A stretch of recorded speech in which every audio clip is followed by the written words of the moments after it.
കിരണ, ഇസ്രായേലിൽ ഇറാന്റെ ആക്രമണം തുടങ്ങി എന്നായിരുന്നു നമ്മൾ അല്പം മുമ്പ് കൊടുത്ത വാർത്ത. അതിൽ 25ഓളം മിസൈലുകൾ കുതിച്ചെത്തി. അമേരിക്ക അതിനുശേഷം പ്രതികരിച്ചിട്ടുണ്ടോ? ഇറാന് എന്തെങ്കിലും കൂടുതൽ മുന്നറിയിപ്പുകൾ അവരുടെ ഭാഗത്തുനിന്നുണ്ടോ? രഞ്ജിത്ത്, ഇന്നലെ രാത്രി ഉണ്ടായ ഇറാനെ സംബന്ധിച്ച് ഏറ്റവും മാരകമായ പ്രഹരമാണ് ഏൽക്കേണ്ടി വന്നത്. ഇറാന്റെ 3 പ്രധാനപ്പെട്ട ആണവ കേന്ദ്രങ്ങൾക്ക് നേരെയാണ് അമേരിക്കയുടെ ഭാഗത്തു നിന്ന് ബങ്കർ ബസ്റ്ററുകൾ ഉപയോഗിച്ചത്. അത് പൂർണ്ണമായും തകർക്കുന്ന അവസ്ഥയിലേക്ക് ഇറാൻ അവിടെ ഏതെങ്കിലും വലിയ തകർച്ചയൊന്നും ഉണ്ടായിട്ടില്ലെന്നൊക്കെ അവകാശപ്പെടുമ്പോഴും അങ്ങനെയല്ല അന്താരാഷ്ട്ര മാധ്യമങ്ങളടക്കം റിപ്പോർട്ട് ചെയ്യുന്നത്. അതിനുശേഷിയുള്ള ബോംബുകൾ തന്നെയാണ് അവിടെ വർഷിച്ചത്.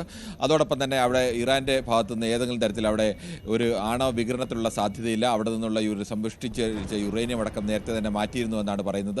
അത് ഏകദേശം അന്താരാഷ്ട്ര ആണവ ഏജൻസിയും സ്ഥിരീകരിക്കുന്നുണ്ട്. പക്ഷേ അന്താരാഷ്ട്ര ആണവ ഏജൻസി നാളെ തന്നെ അടിയന്തരമായ ഒരു യോഗം വിളിച്ചു ചേർത്തിട്ടുണ്ട്. കാരണം ഈ തരത്തിൽ ഏതെങ്കിലും തരത്തിൽ ആണവ കേന്ദ്രങ്ങൾക്ക് നേരെ ആക്രമണം ഉണ്ടാവുകയും ആണവ കേന്ദ്രങ്ങൾ തകർന്ന് അണുവികരണം ഉണ്ടാവുകയും ചെയ്യുന്ന അവസ്ഥ വന്നു കഴിഞ്ഞാൽ അതിനെ ഒരു ഇറാന്റെ മാത്രം പ്രശ്നമായില്ല, അത് ആ മേഖലയുടെ ആകെ തന്നെ ജനജീവിതത്തെ ബാധിക്കുന്ന വലിയ വിപത്തായി മാറും.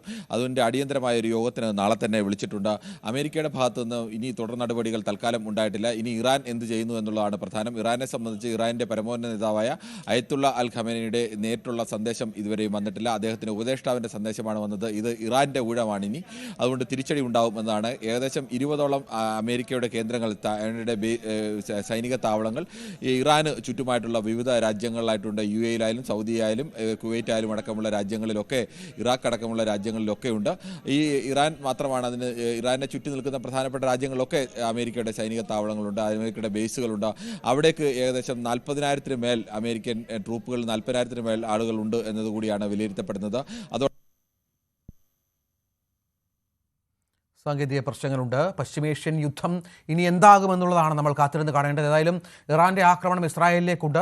പക്ഷേ ഇസ്രായേൽ ഏറ്റവും ഒടുവിൽ മുന്നറിയിപ്പ് ജനങ്ങൾക്ക് പറഞ്ഞിരിക്കുന്നത് ആക്രമണം ഉടൻ ഉണ്ടാവില്ല എന്നും ജനങ്ങൾക്ക് ബങ്കറുകളിൽ നിന്ന് മോചിതരാകാം എന്നുമാണ്. പക്ഷേ അപ്പോഴും സുരക്ഷിതമായി ചില കാര്യങ്ങൾ സംഭവിക്കുന്നുണ്ട്. 16ഓളം പേർക്ക് അവിടെ പരിക്കേറ്റിട്ടുണ്ട് എന്നുള്ള വിവരം കൂടി ഈ ഘട്ടത്തിൽ പുറത്തു വരുന്നുണ്ട്. ഇനി എന്താണ് സംഭവിക്കുക എന്നുള്ളത് നമുക്ക് കാത്തിരുന്ന് കാണാം.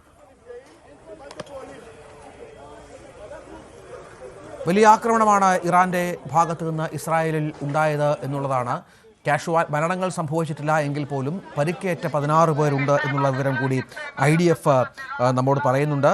അപ്പോഴും ഇനിയും അമേരിക്കയുടെ പ്രതികരണം ഇതുമായി ബന്ധപ്പെട്ട് എന്താകും എന്നുള്ളത് കാത്തിരുന്ന് കാണണം. തൽക്കാലം സമാധാനം ഉടൻ പുലരുമെന്നുള്ള പ്രസ്താവനയാണ് ഡൊണാൾഡ് ട്രംപിൻ്റെ ഭാഗത്തു നിന്ന് ഉണ്ടായത്.